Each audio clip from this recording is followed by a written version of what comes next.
আগামী মাসে পাকিস্তানের বিপক্ষে অ্যাওয়ে সিরিজকে বাংলাদেশের জন্য চ্যালেঞ্জিং বলে মনে করছেন সাবেক ক্রিকেটার ইশতিয়াক আহমেদ। অন্যদিকে ক্রিকেট বিশ্লেষক ও কোচ নাজমুল আবেদিন ফাহিমের মতে টাইগারদের ভালো প্রস্তুতি না থাকায় এ সফর বাংলাদেশের জন্য হতে যাচ্ছে কঠিন।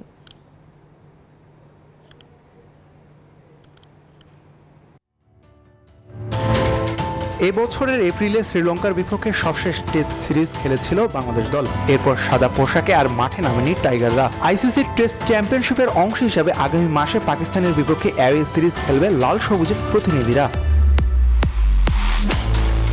বসুন্ধরা টিস্যুতে ছাড়ের ছড়াছড়ি।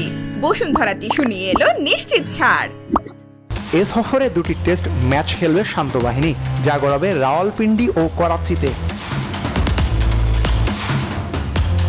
পাকিস্তানের বিপক্ষে এই সিরিজ টাইগারদের জন্য কঠিন হবে বলে মনে করেন সাবেক ক্রিকেটার ইশতিয়াক আহমেদ। পাকিস্তান সফর যে কোনো দলের জন্যই চ্যালেঞ্জিং। পাকিস্তানের যে বোলাররা আছে, যে ধরনের উইকেটে সম্ভাবনা রয়েছে বাংলাদেশের খেলার, আমার মনে হয় যে বোধ করি তাদের ফাস্ট বোলিং ফেভারিট পিচ বানাবে, ফাস্ট বাউন্সি ট্র্যাক। তো সেটা কতদিন পরে খেলছে তার থেকে বেশি ইয়েটা হচ্ছে যে তারা যে ধরনের বোলিং অ্যাটাক, সেই ধরনের বোলিং অ্যাটাকের সম্মুখে আমাদের ব্যাটসম্যানরা কতখানি খাপ খাওয়াতে পারবে। বাবর শাহিনদের বিপক্ষে মাঠে নামার আগে বাংলাদেশ দলের ভালো প্রস্তুতি দরকার ছিল, এমনটি বিশ্বাস করেন ক্রিকেট বিশ্লেষক ও কোচ নাজমুল আবেদিন ফাহিম।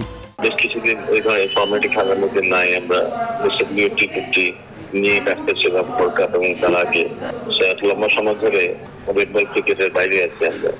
পাকিস্তানের বিপক্ষে সিরিজ খেলার পর সেপ্টেম্বরে ভারতের বিপক্ষে টেস্ট সিরিজ খেলবে বাংলাদেশ। আসমাউল মুত্তাকিন, নিউজ 24, ঢাকা।